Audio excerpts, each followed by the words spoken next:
Oh, thank you so much. Right now, I'd like to introduce somebody that is near and dear to me. I'm talking about my own son, Shane, who is standing right there.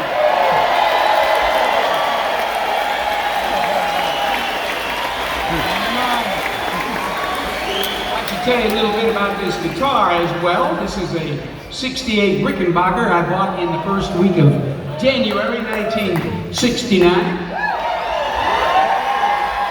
And I was feeling like I got a lot of work to do, so I did a bunch of modifications to the guitar, most notably putting a Gibson humbucker pickup right here in the lead position so that the guitar would be really loud and rock and roll. That was about 10 years before Eddie Van Halen did the same thing to his guitar.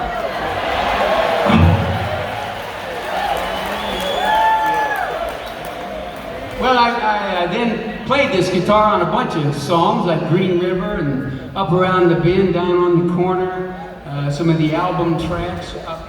Hey, this is the guitar I played at Woodstock!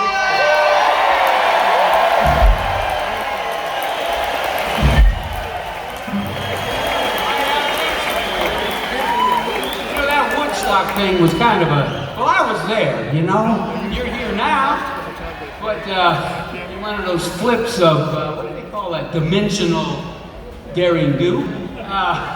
It was kind of strange. They called me up somewhere in spring, late spring, summer, like June of 69. Said, John, why don't you bring Creedence up to Woodstock?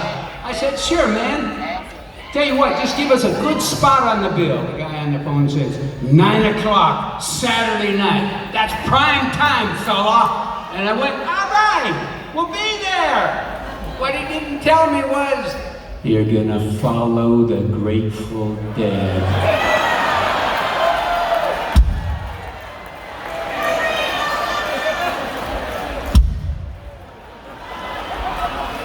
Now this is all lighthearted in case some of you, your brother is in the band. But anyway, I didn't know what was going to change my life, at least for 50 years anyway.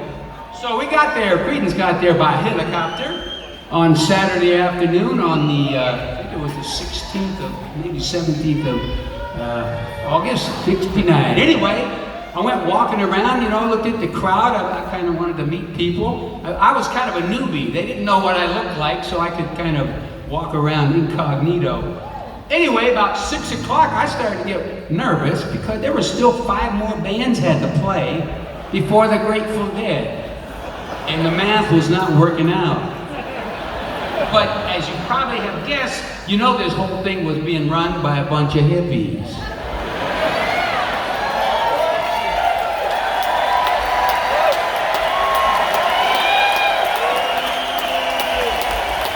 What, we got Timothy Leary out there or something? What's going on here?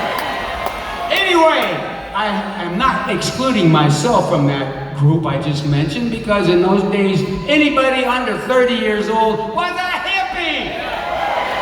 Period. So we were all alike. We mostly believed the same stuff and listened to the same great music. Anyway, it was being run by a bunch of hippies. 9 o'clock came, 10 o'clock rock, 11 o'clock. The Grateful Dead finally went on at midnight. They started playing their jingly, jangly, tie-dye, patchouli, far out, pep smoke a reefer thing. It was cool. About 45 minutes they played, and then suddenly silence. In my band, Creedence, we're waiting in a trailer, and all right, we're ready to go. And somebody comes back and says, no, the Dead's still up on stage. That's right. Anyway, we didn't know what had happened as there was silence out here in the middle of nowhere. Well, in the 90s, the Grateful Dead fessed up that they had all taken LSD as they walked on stage at Woodstock in front of 500,000 people. And right here, I've got a disclaimer because I love the Grateful Dead. In fact, I would love to be playing music with them right now. But this is one of those career choices that went a little awry. So up on stage, that hour where nobody could find anybody sounded kind of like this. Hey, Jerry! Yeah, man. Where's my guitar? I don't know, man.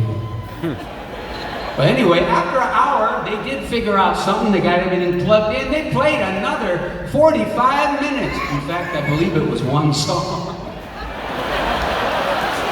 Anyhow, Dad left the stage and I come running out there. I'm a young buck. I'm going to set the woods on fire.